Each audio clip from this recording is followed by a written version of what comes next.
नमस्कार, मी अमोल येडगे, जिल्हाधिकारी कोल्हापूर.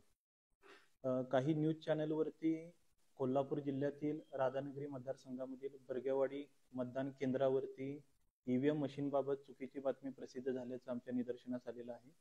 बर्गेवाडी मतदान केंद्रावरती उमेदवारांनी सुद्धा भेट दिलेली होती आणि उमेदवारांशी सुद्धा माझं साधारणतः 12:15 वाजता बोलणं झालेलं होतं. त्या ठिकाणी बेलच्या इंजिनियरनी सुद्धा व्हिजिट दिलेली होती आणि निवडणूक निर्णय अधिकाऱ्यांच्या कर्मचाऱ्यांनी सुद्धा भेट दिलेली होती.